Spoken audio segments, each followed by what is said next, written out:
Hi friends, గుత్తికోట చూద్దామా? So ఇది అనంతపురం జిల్లా గుత్తి పట్టణంలో ఉంది. సో ఈ గుత్తి పట్టణం కర్నూలు నుంచి 100 కిలోమీటర్లు, అనంతపురం నుంచి 50 కిలోమీటర్ల దూరంలో ఉంది. గుత్తికోట చూడదగ్గ హిస్టారికల్కి సంబంధించినటువంటి ఒకానొక కోట. ఈ కోటకి చాలా చరిత్ర ఉంది కాబట్టి మనం ఖచ్చితంగా కుటుంబాలతో, మిత్రులతో, స్నేహితులతో, అలాగే పిల్లలతో, ఫ్యామిలీస్తో ఖచ్చితంగా వెళ్ళి చూడదగినటువంటి కోట అన్నమాట ఇది. ఎందుకంటే చరిత్ర చిన్నపిల్లలకి చాలా అవసరం కాబట్టి కంపల్సరీగా చాలామంది వస్తూ ఉంటారు. ఇక్కడ చూడొచ్చు మనం. సో ఇది గుత్తికోట ఎంట్రీ అన్నమాట. ఇక్కడ వచ్చినటువంటి వాళ్ళు వెహికల్స్ అన్ని కూడా పెట్టుకుంటారు ఇక్కడ. సో ఇక్కడైతే ఆధార్ కార్డు తీసుకుంటారు. ఇక్కడ మనం చూస్తున్నాం, ఇక్కడ ఈ చెట్టు దగ్గర ఆధార్ కార్డు పరిశీలిస్తారు. ఆధార్ కార్డు ఒక గ్రూప్కి ఒక్కరు ఆధార్ కార్డు అయితే ఎంట్రీ చేసుకుంటారు. వాళ్ళ నేమ్స్ ఎంట్రీ చేసుకొని ఫోన్ నెంబర్ ఎంట్రీ చేసుకుంటారు. తినడానికి పైన ఏమీ ఉండవు కాబట్టి ఖచ్చితంగా మనం తీసుకెళ్లాల్సినటువంటి అవసరం ఉంటుంది. వాటర్ బాటిల్స్ కూడా పైన ఏమీ దొరకవు కాబట్టి ఖచ్చితంగా తీసుకుని వెళ్ళాలి. అలాగే తినడానికి ఏమైనా, కాకపోతే అక్కడ కోతులు అయినటువంటి ఉంటాయి కాబట్టి కొంచెం జాగ్రత్తగా ఉండాలి. సో ఇక్కడ చూడొచ్చు, ఎంట్రీలో ఈ ఫిరంగులు ఉంటాయన్నమాట. అప్పుడు రాజులు వాడినటువంటి ఫిరంగులు అన్నమాట ఇవి. సో చరిత్ర చాలా ఉంది చెప్పుకుంటూ వెళ్తే. చాణక్యులు ఈ కోటని కట్టారని మనకి చరిత్ర చెబుతుంది. అలాగే వాళ్ళ అనంతరం విజయనగర రాజులు దీన్ని భద్రపరుస్తూ వచ్చారని మనకి చరిత్ర చెప్తుంది. విజయనగర రాజులు కోటకి ఏమాత్రం ఇట్లా పడిపోకుండా వాటిని సర్దుతూ వాటిని భద్రపరుస్తూ వచ్చారు. ఇక్కడ చూసినట్టయితే మనం సమాధులు, ఇక్కడ కొంతమంది సమాధులు అయితే మనకు దర్శనమిస్తాయి. రాజుల సమాధులు, అలాగే పాలించినటువంటి వాళ్ళ సమాధులు, అలాగే వైస్రాయుల సమాధులు ఇక్కడ మనం క్లియర్గా చూడవచ్చు అనమాట. ఈ సమాధుల కింద మామూలుగా చెప్తూ ఉంటారు ఇతిహాసంగా, అక్కడ ఉన్నటువంటి వాళ్ళు మణులు, రత్నాలు ఉన్నాయని చెప్పేసి అంటూ ఉంటారు. అది ఎంతవరకు నిజం అనేది ఎవరికి తెలియదు. సో ఆ విధంగా అంటూ ఉంటారు అనమాట. ఎంతోమంది సమాధులు భద్రపరుస్తూ, సమాధుల మీద స్తూపాలు కడుతూ వాళ్ళని స్మరించుకుంటూ ఉండేవాళ్ళు ఇక్కడి చాణక్యులందరూ కూడా. చాణక్యులు కావచ్చు, విజయనగర వాళ్ళు రాజులు కావచ్చు, వీళ్ళందరూ కూడా.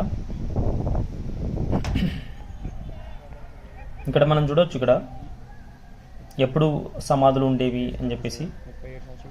జాన్ సైమన్ అనేటువంటి అతను ఏజ్ 37. సో ఎంప్లాయీగా ఉంటూ ఇక్కడికి వచ్చి చనిపోయినటువంటి వాళ్ళ సమాధులు ఇక్కడే కట్టడం అనేది జరిగింది. రైల్వే సంబంధించినటువంటి వాళ్ళకు సంబంధించి అప్పట్లో 1867లో. సో ఇవన్నీ కూడా మనం చూస్తే క్లియర్గా అర్థమవుతాయి. ఎందుకంటే ప్రతి సమాధి దగ్గర ఏదో ఒక రైటింగ్ ఖచ్చితంగా ఉంటుంది. వాళ్ళ పేరు, వాళ్ళ వయసు, వాళ్ళు ఉద్యోగం ఏది చేసేవాళ్ళు అప్పట్లో అనేది ఇక్కడ ఈ సమాధి దగ్గర ఉండడం జరిగింది. కొన్ని సమాధుల దగ్గర అయితే శిథిలమైపోయినాయి, కొన్ని సమాధుల దగ్గర అయితే ఖచ్చితంగా ఉన్నాయి. ఇప్పటికి కూడా అదేవిధంగా మనం చూస్తామన్నమాట. సమాధుల చరిత్ర అయితే చాలా ఉంది. గొప్ప గొప్ప వాళ్ళకి స్తూపాలు సమాధుల దగ్గర ఉంటాయి. నార్మల్ ఎంప్లాయీస్కి మాత్రం మామూలుగా సమాధులుగా ఉంటాయి. సో ఈ విధంగా సమాధుల చరిత్ర అయితే ఉంది. సో ఇక్కడ ఎంట్రీ అన్నమాట. పైకి మనం ఇక్కడ నుంచే ఎక్కుతాము. అప్పట్లో గుర్రాలు, ఏనుగులు కూడా పైకి ఇలా వెళ్ళేవి అంటే మనం నమ్మశక్యం కానటువంటి విషయం. చూడండి, ఇక్కడ నడుస్తున్నట్టు కదా, ఈ రాళ్ళ మీద సపోర్టుగా, రాయికి రాయి సపోర్టుగా పేరుస్తూ వాళ్ళు ఒక దారి వేయడం జరిగింది. కోట పై వరకు ఇదే దారి ఉంటుంది అనమాట. కాకపోతే కొంచెం మధ్యలో చిన్న చిన్న దారి, కొంచెం నడవడానికి కష్టమైనటువంటి దారి కూడా ఉంది. సో ఈ విధంగా పైనుంచి మనం కొంచెం పైకి వచ్చిన తర్వాత వ్యూ అనమాట. ఇది గుత్తికి సంబంధించినటువంటి కింద ఉన్నటువంటి వ్యూ అనమాట. సో ఈ విధంగా మనం పైకి ఎక్కుతూ వెళ్ళాల్సిన అవసరం ఉంటుంది. కొంచెం నిదానంగా ఎక్కాల్సిన అవసరం ఉంది. ఎందుకంటే కొండలు ఎక్కేటప్పుడు చాలా ఆయాసం వస్తుంది. లావు ఉన్నటువంటి వాళ్ళు కొంచెం కష్టపడి ఎక్కాల్సిన అవసరం ఉంది. అక్కడక్కడ కూర్చొని వెళ్తూ కోట ఎక్కడం అనేది చాలా చాలా బెటర్ అనమాట. సో ఇక్కడ పైన చూస్తున్నాం మనం. ఇప్పుడు ఇంకా చాలా కింద ఉన్నాం మనం, కోట పైకి వెళ్ళలేదన్నమాట. సో విజయనగర రాజులు అయితే ఖచ్చితంగా కొన్ని ఇన్స్ట్రక్షన్స్ అయితే మనం పాటించాల్సిన అవసరం ఉంటుంది. ఫస్ట్ ఎంట్రీలో మీ ఆధార్ కార్డు అయితే ఖచ్చితంగా తీసుకుంటారు. ఇప్పుడు కొన్ని పరిణామాలు అంటే ఇక్కడ ఏమైనా ఇన్సిడెంట్స్ జరిగినప్పుడు వాటికి ఆధారంగా కొన్ని ఆధార్ కార్డులు అయితే కలెక్ట్ చేస్తారు. తర్వాత చిన్నపిల్లలు ఉన్నటువంటి వాళ్ళు ఎస్పెషల్లీ వాటర్ బాటిల్స్ అయితే ఖచ్చితంగా తీసుకోవాలి. ఎందుకంటే ఎక్కేటప్పుడు పైకి మినిమం అంటే 1.5 అవర్, అంటే కొంచెం బక్కగా ఉన్నటువంటి వాళ్ళైతే 1.5 అవర్. తర్వాత నిదానంగా ఎక్కి రెస్ట్ తీసుకొని ఎక్కాల్సిన అవసరం ఉంటుంది. ఎందుకంటే రెస్ట్ తీసుకోకపోతే మాత్రం కొంచెం స్ట్రగుల్ అయ్యే అవకాశం అయితే ఉంటుంది. చాలా ఉంటుంది కాబట్టి నిదానంగా ఎక్కాల్సిన అవసరం ఉంటుంది. కొంచెం ఇంకో విషయం ఏంటంటే పైకి వెళ్ళే కొద్దీ రెస్ట్ తీసుకొని వెళ్ళాల్సిన అవసరం ఉంది. ఎందుకంటే పైన ఎటువంటి వాటర్ ఉండవు కాబట్టి మనమైతే వాటర్ బాటిల్స్ అయితే కంపల్సరీ ఉండాలా. ఇక్కడ కోతులు కూడా విపరీతంగా ఉంటాయి. ఏమైనా పట్టుకుని పోయేటప్పుడు మాత్రం తీసుకునే అవకాశం ఉంటుంది. ఎందుకంటే ఇక్కడ ఏమీ దొరకవు కాబట్టి. సో మళ్ళీ కిందికి వచ్చినప్పుడు మాత్రం అంత డౌన్ ఉంటుంది కాబట్టి కొంచెం జాగ్రత్తగా రావాలి. ఎవరు వచ్చినా ఇక్కడికి ఇద్దరు ముగ్గురు వెళ్ళడం చాలా బెటర్. ఎందుకంటే ఒంటరిగా వెళ్ళడం మంచిది కాదు కాబట్టి కోట మీద ఏమీ ఉండవు. ఇంతకుముందు రాజులు ఎలా రాజులు పైకి ఎలా తిరిగేవాళ్ళు, ఏనుగుశాలలు, తర్వాత గుర్రాల శాలలు ఇలాంటివన్నీ కూడా చిన్నపిల్లలు చూపిస్తే అప్పుడు హిస్టరీ ఎలా ఉంది, కోటలు ఎలా ఉన్నాయి, ఎలా భద్రంగా ఉన్నాయి. సో వీటి కోసం మాత్రమే కోటకి మనం రావాల్సిన అవసరం ఉంది. సో ఉండాలి. ఎందుకంటే ఇక్కడ సో విజయనగర రాజులంతా కూడా కోటని భద్రపరుస్తూ కోట ఎక్కడైనా శిథిలమైంటే వాటిని బాగా కడుతూ వెళ్ళేవాళ్ళు. గుర్రాలతో పైకి రాళ్ళు తీసుకెళ్లేవాళ్ళు, ఏనుగులతో పైకి రాళ్ళు తీసుకెళ్లేవాళ్ళు. ఈ విధంగా ఇతిహాసంలో మనకి పొందుపరిచినటువంటి హిస్టరీ అనమాట ఇదంతా కూడా. ఇంత పెద్ద పెద్ద రాళ్ళు ఇప్పటికి కూడా చెక్కు చెదరకుండా కోట శిథిలం అవ్వకుండా ఉంది అంటే అప్పుడు కట్టడం ఎలా ఉందో మనం ఒకసారి ఊహించవచ్చు అనమాట. ఇక్కడ కన్నడ సంస్కృతాల్లో కొన్ని శాసనాలు ఉన్నాయని చెప్పేసి అంటారు. అలాగే 7వ శతాబ్దానికి సంబంధించినటువంటి హిస్టరీ కలిగినటువంటి కోట అన్నమాట ఇది. బుక్కరాయల కాలంలో వైభోగంగా సాగిందంట. అంటే హరిహర రాయలు, బుక్కరాయలు అని ఉన్నారు కదా. బుక్కరాయల కాలంలో ఈ కోట చాలా ఆహ్లాదకరంగా, చాలా దేదీప్యమానంగా ఉండేది అని చెప్పేసి అంటారు. ఇక్కడ చూడండి బావులు ఉన్నాయన్నమాట. 108 బావులు ఇక్కడ దర్శనమిస్తాయి. 108 బావులు. ఇక్కడ సందర్శకులు చాలామంది వస్తూ ఉంటారు. ఆదివారం కావచ్చు, ఫెస్టివల్స్ టైంలో కావచ్చు, పిల్లలు అలాగే స్నేహితులు, ఫ్యామిలీస్ అందరు కూడా వస్తూ ఉంటారనమాట. సో ఒకరొకరు కాకుండా ముగ్గురు, ఇద్దరిద్దరు ఇలా రావడం అనేది చాలా మంచిది. ఎందుకంటే చాలా పెద్ద కోట కాబట్టి ఎక్కడ ఎవరున్నారనేది ఎవరికి తెలియదు అనమాట. కాబట్టి కొంచెం ఫ్రెండ్స్తో రావచ్చు, ఆహ్లాదకరంగా ఉంటుంది. విద్యార్థులు ఎవరైతే ఉంటారో, చిన్నపిల్లలు కావచ్చు, విద్యార్థులు కావచ్చు, వీళ్ళందరికీ కూడా చాలా కొత్త అనుభూతి. ఎందుకంటే పైకి ఎక్కిన తర్వాత కిందికి చూసేటప్పుడు ఆ వ్యూ అయితే చాలా అద్భుతంగా ఉంటుంది. కళ్ళు కూడా చాలా కొత్తగా ఫీల్ అవుతాయి. నిజంగా ఫస్ట్ టైం ఎక్కినటువంటి వాళ్ళు కొంచెం అద్భుతంగా ఫీల్ అవుతారనమాట.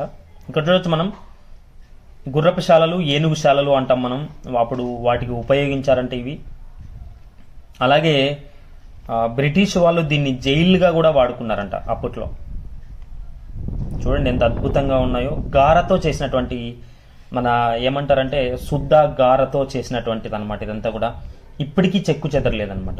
అద్భుతంగా ఉంది. చూడండి మీరు, శుద్ధ గార కలిపి వాళ్ళు సిమెంట్ మాదిరి చేశారు. అప్పట్లో సిమెంట్ లేదు కదా, ఆ విధంగా అనమాట. వీళ్ళందరూ కూడా సందర్శకులు, వచ్చినటువంటి వాళ్ళు.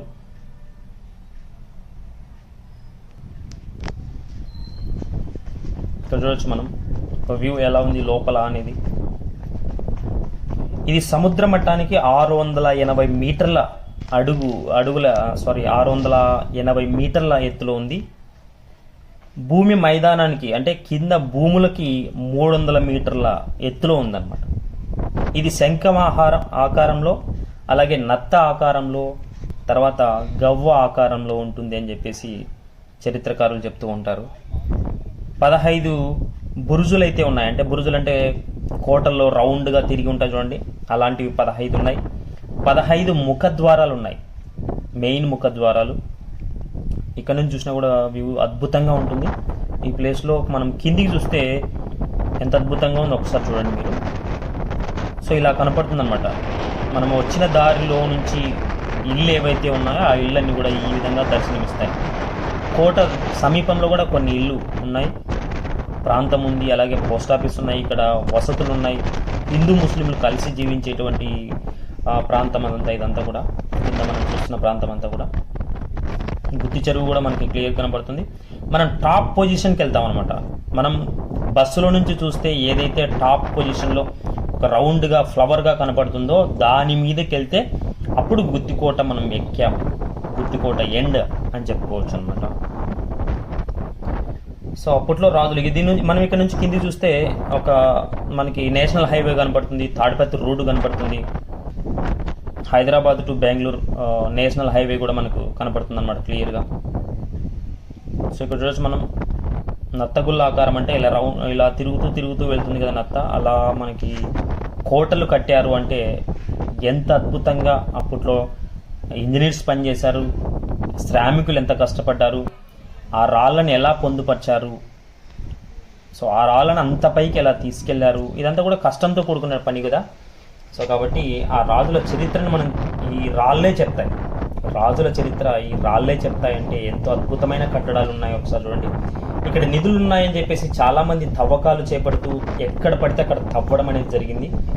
ఇది నిజంగా ఎవరైతే కోట ప్రియులు ఉన్నారో, కోటలను ఇష్టపడే వాళ్ళు ఉన్నారో వాళ్ళందరూ కూడా బాధపడాల్సినటువంటి విషయం. ఎక్కడ పడితే ఎక్కడ అంటే సింహద్వారాల కింద గడప అంటాం కదా, గడప కింద తవ్వి చూశారనమాట ఏమైనా నిధులు ఉన్నాయా అని చెప్పేసి. ఇక్కడ సినిమాలు కూడా తీయడం జరిగింది, శ్రీకాంత్ కూడా ఒక సినిమా తీయడం జరిగింది. ఇక్కడ నుంచి వ్యూ ఒక్కసారి ఎలా ఉందో ఒకసారి చూడండి మీరు. సో పైకి ఎక్కుతూ కిందికి చూడాల్సిన అవసరం ఉంటుంది. అంటే ఒక్కొక్క స్టెప్లో కింద ఒక రకంగా కనపడుతుంది, ఇంకొక స్టెప్ ఎక్కేటప్పటికి ఇంకో రకంగా కనపడుతుంది. ఇలా వ్యూ మారుతూ ఉంటుంది అనమాట. కనులకి పండుగగా ఉంటుంది కొత్తగా చూసేటువంటి వాళ్ళందరూ కూడా. సో ఇక్కడ అందరూ వచ్చినటువంటి సందర్శకులు అటు ఇటు ఎక్కుతూ, స్టూడెంట్స్ ఎక్కువ వస్తూ ఉంటారు, అలాగే తల్లిదండ్రులు కూడా కొంతమంది పిల్లల్ని తోడుకొని వస్తూ ఉంటారు, అలాగే ఫ్రెండ్స్ ఎక్కువ వస్తూ ఉంటారు. గుత్తికి సరదాగా ఎప్పుడైనా వచ్చినటువంటి వాళ్ళు, సో గుత్తిలో ఉండేటువంటి బంధువులతో కలిసి వస్తూ ఉంటారు. ఇక్కడ చూడండి గార ఎలా ఉందో, పటిష్టంగా ఉంది ఇప్పటికి కూడా. కొన్ని దశాబ్దాలు అయిపోయినప్పటికి కూడా, కొన్ని శతాబ్దాలు అయిపోయినప్పటికి కూడా ఎంత అద్భుతంగా ఉందో ఒకసారి చూడండి. ఇక్కడ ఒక వ్యూ అనమాట పైనుంచి. ఇక్కడ చూసినట్టయితే మనం సందర్శకులతో ఎప్పుడు కూడా ఇది ఫుల్గా ఉంటుంది. మామూలుగా హాలిడేస్ టైంలో మాత్రం వెళ్తే బెటర్, ఎందుకంటే మామూలుగా వర్కింగ్ డేస్లో ఎవరు ఉండరు, ఆహ్లాదకరంగా అనిపించదు. ఎందుకంటే చాలామంది ఉంటేనే బెటర్ కదా, అక్కడక్కడ మనుషులు కనపడుతూ ఉంటే మనం బాగా ఎంజాయ్ చేయొచ్చు. అలాగే సరదాగా కూడా ఉంటుంది, భయంగా లేకుండా. ఎందుకంటే పై వరకు ఎక్కేటప్పటికి చాలా టైం తీసుకుంటుంది. అంటే కింది నుంచి పైకి ఎక్కడానికి మినిమం అంటే బక్కగా ఉన్న వాళ్ళు ఫాస్ట్గా ఎక్కచ్చు అనుకుంటాము, వాళ్ళకు కూడా ఆయాసం వస్తుంది. పైకి ఎక్కడానికే సరదాగా మాట్లాడుకుంటూ ఎక్కడానికి 3 hours పడుతుంది. మామూలు నార్మల్ ఫాస్ట్గా ఎక్కే వాళ్ళైతే 1.5 hourలో పైకి ఎక్కుతారు. కొంచెం సరదాగా మాట్లాడుకుంటూ, నవ్వుకుంటూ, జోకులు వేసుకుంటూ, ఫోటోలు తీసుకుంటూ సరదాగా పైకి ఎక్కుతూ ఉంటారు. చూడండి దిగి వస్తున్నారు చాలామంది ఈ అబ్బాయిలు. సో వీళ్ళని అడగడం జరిగింది ఎక్కడి నుంచి వచ్చారు ఏంటి అనేది. వాళ్ళు సమాధానం కూడా చెప్పారు, వాళ్ళ దగ్గర నుంచి వస్తున్నామని. త్రిలోక్య. సో దయచేసి ఏమైనా ఉంటే ఇయర్ ఫోన్స్ పెట్టుకొని వినండి. చాలా దూరం నుంచి వస్తున్నారా? బెస్ట్ ఫ్రెండ్స్ ఉన్నట్టున్నారు అందరూ. వీటిని బురుజులు అంటాం. అక్కడక్కడ ఇలాంటివి దర్శనమిస్తూ ఉంటాయన్నమాట, అద్భుతంగా ఉంటాయి. ఇక్కడ ధాన్యాగారాలు, అలాగే వ్యాయామశాలలు, రాణివాసాలు, 108 బావులు, ధాన్యగారాలు, స్టోర్ రూములు ఇలా అద్భుతంగా ఉండదు. చూడండి ఇక్కడ శిథిలావస్థకి మధ్యలో తవ్వకాలు జరిపారనమాట. ఎవరో గుర్తు తెలియనటువంటి వాళ్ళు రాత్రిపూట తవ్వకాలు జరుపుతూ ఎక్కడ పడితే అక్కడ తవ్వి వేయడం జరిగింది. అందుకే కోట ఇప్పటికీ కొంచెం శిథిలమైందని చెప్పొచ్చు. అప్పట్లో ఉన్నటువంటి కోట కాదు అనే విధంగా ఉంటుంది. కోటలో ఏమో ఉంది అనేటువంటి ఒకనొక మూఢనమ్మకంతో ఎక్కడ పడితే అక్కడ తవ్వి పారేశారు. సో ఇంకా మనం పైకి వెళ్ళాల్సిన అవసరం ఉంది. ఇక్కడ సందర్శకులతో కలిసి మనం పైకి వెళ్తున్నాం అనమాట. వీళ్ళందరూ కూడా స్టూడెంట్సే. వీళ్ళని అడగడం జరిగింది ఎక్కడి నుంచి వచ్చారు అని చెప్పేసి. ఒక్కొక్కరు అనంతపురం నుంచి వచ్చారు, బెంగళూరు నుంచి కొంతమంది వచ్చారు. సో సరదాగా హాలిడేస్లోనే రండి దయచేసి ఇక్కడికి. హాలిడేస్లో అది కూడా కుటుంబ సభ్యులు, కొంతమంది ఫ్రెండ్స్తో రావడం అనేది మంచిది, ఒంటరిగా అవసరం లేదు. ఇక్కడ మనం ఒక స్టెప్ పైకి ఎక్కినట్టు అనమాట. ఇంకొంచెం పైకి ఎక్కిన తర్వాత ఈ వ్యూ చూస్తే, ఎందుకంటే వర్షాకాలం ఈ వీడియో తీసింది, వర్షాకాలం కాబట్టి కొంచెం మేఘాలు, క్లౌడ్స్ అంతా కూడా అద్భుతంగా ఉంటాయి. భయంకరమైనటువంటి గాలి ఉంటుంది ఇక్కడ, అంటే అసలు ఊహించలేం మనం ఆ గాలి, ఇంత అద్భుతంగా ఉంటుంది. కొంచెం డెలికేట్గా ఉన్న వాళ్ళు చాలా కష్టం, జాగ్రత్తగా ఉండాలి. కొండ చివరికి వెళ్ళి ఫోటోలు తీసుకోవడం ఇవన్నీ కూడా మంచిది కాదు. సో చిన్నపిల్లలు ఉన్నప్పుడు కొంచెం కోట అక్కడక్కడ పైన పడిపోయి ఉంటుందన్నమాట. చివరికి వెళ్ళకుండా పిల్లల్ని జాగ్రత్తగా హ్యాండిల్ చేయాలి. ఎందుకంటే వాళ్ళు కాలు జారితే చాలు, ఎందుకంటే కోట మొత్తం నాని ఉంటుంది వర్షాకాలంలో. సో ఎక్కడైనా కాలు పెడితే కొంచెం జారే అవకాశం అయితే ఉంది కిందికి, కాబట్టి జాగ్రత్తగా ఉండాలి. ఇక్కడ చూడండి కింది వ్యూ అనమాట. ఒకసారి పైనుంచి ఒకసారి చూసినట్టయితే ఇక్కడ ఇదంతా కూడా హైవే కనపడుతుంది మనకి. బెంగళూరు అండ్ హైదరాబాద్, అలాగే గుత్తితు, తాడిపత్రి, తిరుపతి హైవేస్ ఉన్నాయన్నమాట. ఇక్కడ మనం అక్కడ చూస్తూ ఉంటాం క్లియర్గా. మీరు కళ్ళతో చూస్తే ఇంకా అద్భుతంగా ఫీల్ అవుతారు. ఇది వీడియో మనం చూపించేటప్పటికి ఈ విధంగా ఉంది, మీ కళ్ళతో చూస్తే మాత్రం మీకు ఇంకా ఇంకా అద్భుతంగా కనపడుతుంది. ఇప్పుడు మనం కోట ఎలా ఆకారంలో నిర్మించబడిందో చూడొచ్చు. మనం ఒక స్టెప్ పైకి ఇంకా ఎక్కాం కాబట్టి కింద ఉండేటువంటి శాలలన్నీ కూడా ఎలా కనపడుతున్నాయో చూడండి. సో గ్రీనరీ ఎక్కువ ఉంది, ఎందుకంటే వర్షాకాలంలో మనం వెళ్ళాం కాబట్టి గ్రీనరీ చాలా అద్భుతంగా ఉంటుంది.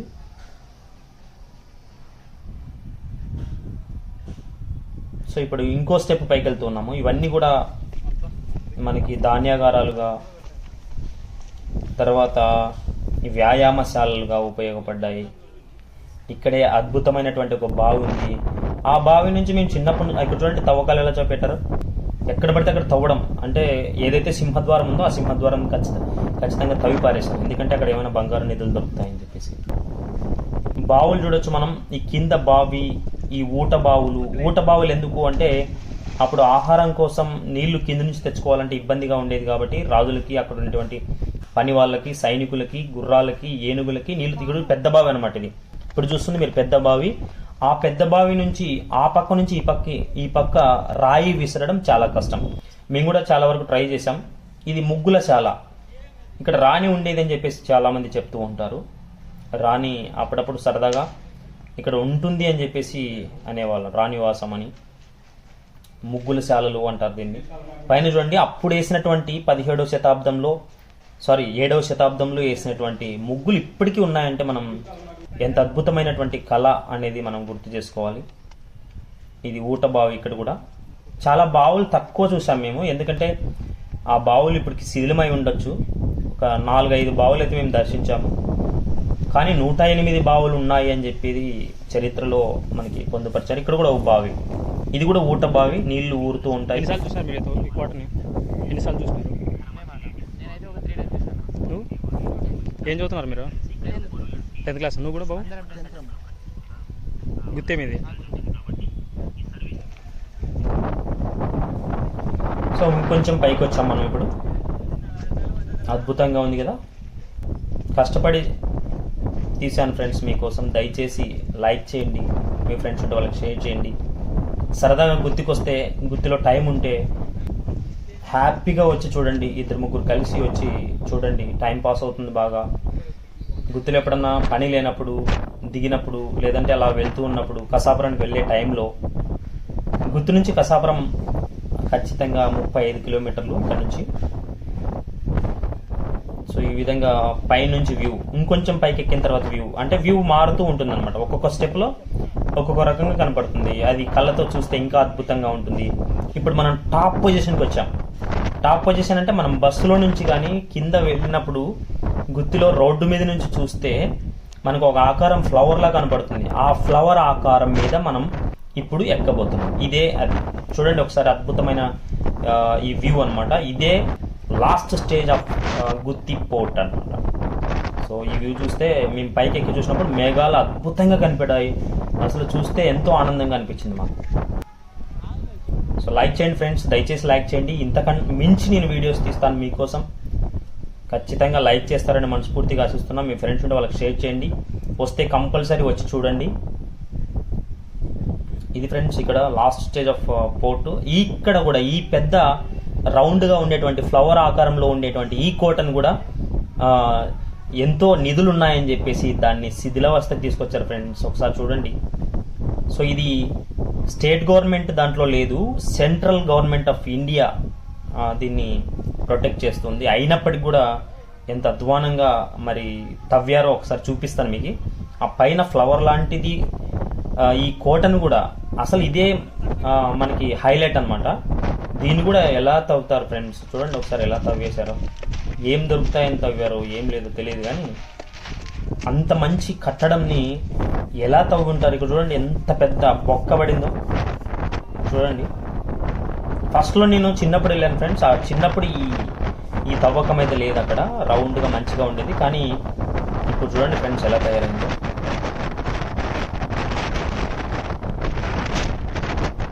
ఇక్కడ నుంచి అద్భుతంగా ఉంటుంది వ్యూ మాత్రం, చాలా చాలా మీకు ఆహ్లాదకరంగా ఉంటుంది. అంతసేపు కోటను ఎక్కినందుకు మీకు సంతోషంగా ఉంటుంది. ఈ కోట టాప్ పొజిషన్ అనమాట. ఇక్కడ నుంచి మళ్ళీ కిందికి దిగిపోతాం. కిందికి దిగడం 1 అవర్ టైం తీసుకుంటుంది, చాలా ఈజీగా వెళ్ళొచ్చు. దిగేటప్పుడు చాలా జాగ్రత్తగా వెళ్ళాలి, ఎందుకంటే కాలు జారిందంటే రాళ్ళు కదా, చాలా దెబ్బలు తగే అవకాశం అయితే ఉంది. ఆ రాళ్ళ మీద గుర్రాలు ఏనుగులు ఎలా ఎక్కాయో నిజంగా మనకి ఎక్కితే తప్ప తెలియదు. ఆ వ్యూ అనేది మీరు ఖచ్చితంగా చూడాలి మీ ఫ్యామిలీస్ ఫ్రెండ్స్తో. అలాగే చిన్నపిల్లలు కూడా, చిన్న పిల్లలు కాదండి, ఒక 5 years పైన ఉన్నటువంటి వాళ్ళని తీసుకెళ్ళండి. చిన్నపిల్లలు అంటే మనం ఎత్తుకొని పోవాలి కాబట్టి ఇబ్బంది పడతాం. సో ఇక్కడ చూడండి ఎలా తవ్వారో, ఇది చూపిస్తున్నా మీకు తవ్వింది. ఇక్కడ ఒకసారి వ్యూ చూడండి, ఇంకోసారి కిందికి. ఈ తవ్వకం చూడండి సార్, ఎంత అద్భుతంగా తవ్వారంటే అసలు ఏముందని తవ్వారో. ఒక శివలింగ ఆకారంలో తవ్వారు, తవ్వడం మాత్రం. ఎన్ని రాత్రుల నుంచి కూర్చొని తవ్వారో తెలియదు, కానీ ఇక్కడ ఏం నిధులు లేవని తెలిసినా కూడా ఆ విధంగా తవ్వడం నిజంగా హిస్టారికల్కి సంబంధించినటువంటి నాశనం చేయడమే అవుతుంది ఫ్రెండ్స్. ఇది ఎప్పుడైనా వస్తే సరదాగా చూడండి ఫ్రెండ్స్, ఖచ్చితంగా లైక్ చేయండి, లైక్ చేసి సపోర్ట్ చేయండి. Thank you so much for watching thrilling త్రిలోక్య.